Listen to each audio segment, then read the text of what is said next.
Today, we're going to talk about one of the biggest and most overlooked issues and mistakes that happens in crash reconstruction and crime scene investigation when using a drone. It's not using ground control. In this video, we're going to explain the issues and how it can affect your data and show you how to prevent it. Errors can be more common than you think and often go unnoticed. Sometimes they'll be visibly obvious, but a lot of times you have to dig into the data to really see those hidden inaccuracies. With me is Kevin Kinney, former state trooper and crash reconstructionist. He's going to help us learn a little bit more about ground control and how we can use that to help us with our data. For those less familiar with ground control, Kevin, can you explain a little bit for us? Sure. Ground control just means placing known reference points around your scene, called ground control points, or GCPs.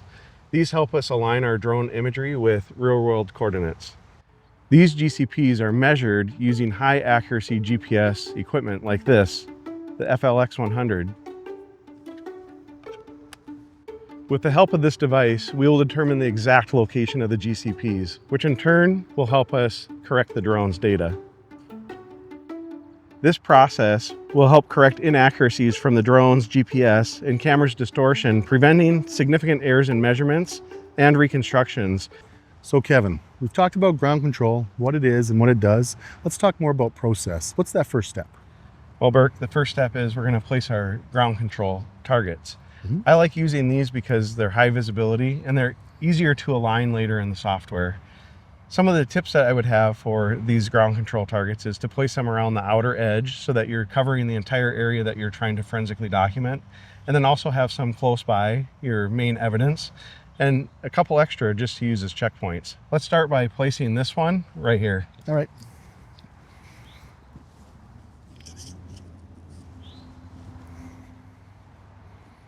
Okay, Kevin, we've laid out the ground control targets.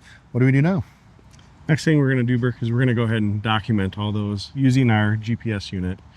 First thing we're going to do, I'll show you how to use the app. We're just going to open up the Xeno Mobile 1 app here.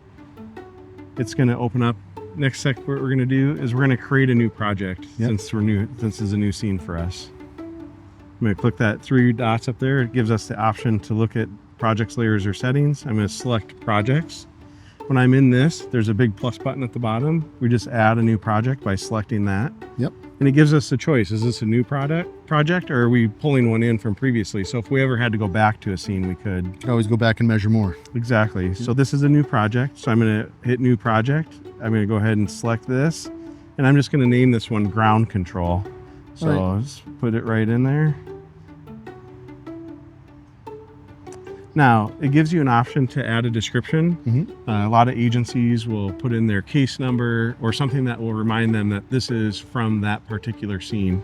So you can add whatever you'd like in there, or maybe you want to add who's on scene documenting it with you. You could add names in that field as well. Just gives you a little bit more information to document. Correct. Next, you can base it on previous projects. So you can have templates set up where you have previous code lists. It makes it really easy for workflow. A lot of agencies use standardized lists, and so we want to have that available for them to just pick things off of a list, and we can do it using that. And then it also has it set up where we can choose our coordinate system. This is pretty much a set one time and you're done because agencies aren't moving around the country. They're just documenting in one area. And so we would use the coordinate system in the area that we're at. In this case, it's the Georgia State Plain. So that's what that's there. So you just pick a coordinate system, pick the job you're based on, and away you go. Correct. When I hit done, it's going to create the new project. You can see in the list there, ground control. All I got to do is select ground control.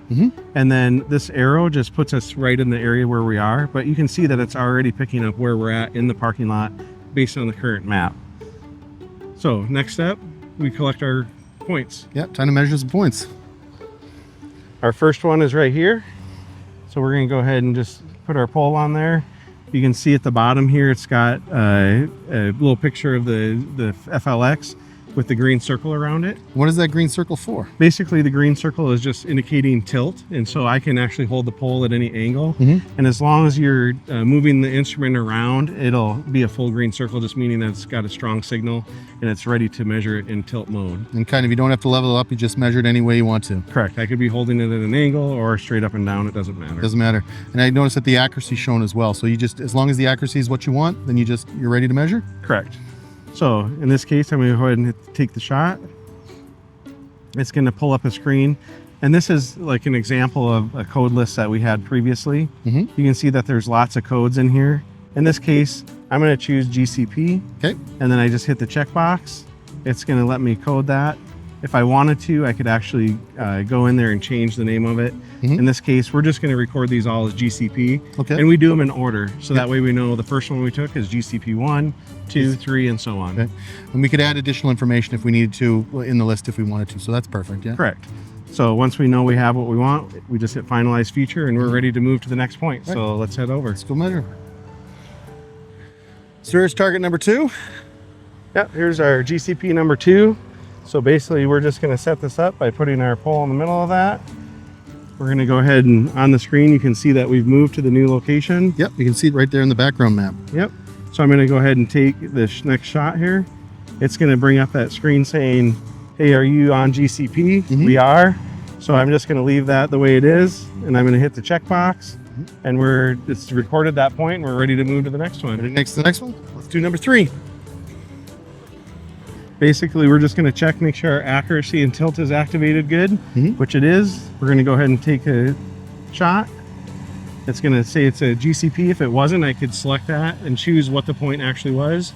But it's as simple as that. Yeah. We're going to continue. We'll get the rest of our GCPs and then we'll be ready to fly the drone. Perfect. Let's do that.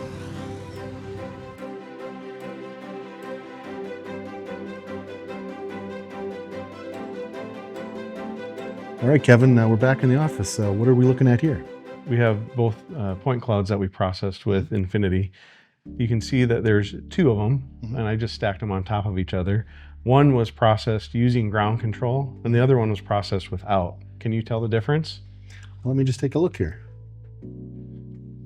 Looking at them from the outside here and just rotating them around, nothing really jumps out at me. Just doesn't seem like there's much differences at all. And I think that's part of the problem. People assume that everything is right because it looks right. Even comparing them over the top of each other, one with and one without, it's hard to tell that there's anything wrong. So we want to take a deeper dive into the data and look at it and see if there are any distinct differences. Okay. So let's close these, and I'm going to bring in the ortho image that we processed. And this ortho image is processed with or without ground control? It's processed without ground control. Okay. So we're going to look at that one first. And here we're going to zoom into this section of the ortho image. And again, it looks normal, right? Yeah, these are the targets that we measured out in the field. That's correct. Yep. So what I want to do is I want to bring in our ground control points that we actually measured with our GPS unit. Okay. I'm going to do that by just selecting this here. What do you notice? I noticed a couple of points popped up here. So we have this point here. We have this point here that kind of show up. But the one thing that I notice is that they're not showing up on top of the targets, which is where we measured them. Right. And so that's part of the problem is these should be showing up on top of there, but because we process this ortho image without any ground control, they're off. Now, they may look like they're just shifted off. So the next thing that we want to do is we want to be able to verify the measurements that we took out in the field. If you remember, we took a tape measure and we measured from one target to the other, and we came up with a measurement of 25.25 feet. Okay. So what we're going to do is we're going to take a measurement between our 2 ground control points that we took with the GPS unit, and we'll see what that comes up to. Okay, let's measure that now. I'll just grab measure point to point.